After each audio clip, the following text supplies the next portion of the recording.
wa yusannu ay yaqra'a qabla ay yahruma bis sholati surat An-Nas.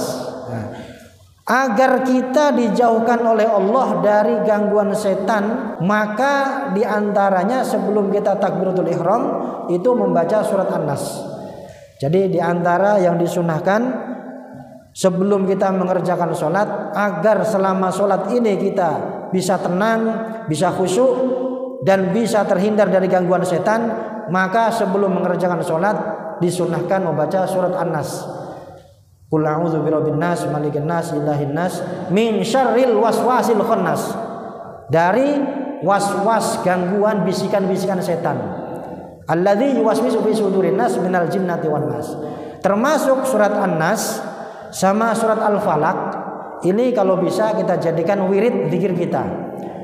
Ini tujuannya apa? Supaya kita dihindarkan oleh Allah dari makhluk-makhluk jahat, baik itu yang terlihat ataupun tidak, atau juga dihindarkan dari sifat-sifat buruk.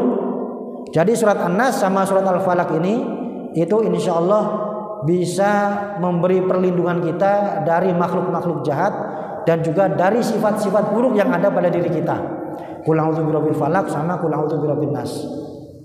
Dan itu juga saya lihat di dalam Asbabun Nuzul, Imam Suyuti menyampaikan dulu ketika turunnya surat An-Nas sama Al-Falaq ini, itu Rasulullah Shallallahu Alaihi Wasallam pernah disihir. Ada seorang dukun yang ingin, kalau bahasa kita, menyantet. Jadi Rasulullah ingin disantet oleh orang tersebut. Maka oleh Allah Subhanahu Wa Taala diturunkanlah surat Al-Ikhlas, Al-Falaq sama An-Nas ini.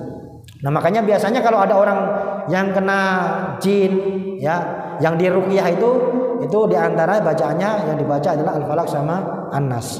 Jadi termasuk sebelum sholat ini, itu agar sholat kita bisa tenang, diantaranya cara yang kita lakukan adalah membaca surat An-Nas. Kemudian apa lagi? Termasuk juga ada ayat Al-Quran yang berbunyi a'udzubillahi minasyaitonirrajim wa qur rabbi a'udzubika min hamazatis syayatin wa a'udzubika rabbi ayyahdurun. Nah ini kita baca juga sebelum mengerjakan sholat. Rabbi inni a'udzubika min hamazatis syayatin wa a'udzubika rabbi ayyahdurun. Ada juga yang menyampaikan di antara juga yang disunahkan dibaca sebelum mengerjakan sholat supaya tenang sholatnya, tidak ada gangguan-gangguan bisikan setan. Wa ba'dhum yaqul Allahumma arham wuqufana baina yadaik Allahumma la taj'al lisyaitani alaina sabila. Ya Allah, turunkanlah rahmat kepada kami ketika kami sedang mengerjakan sholat, dan jangan sampai setan bisa masuk ke dalam celah-celah dalam sholat kami.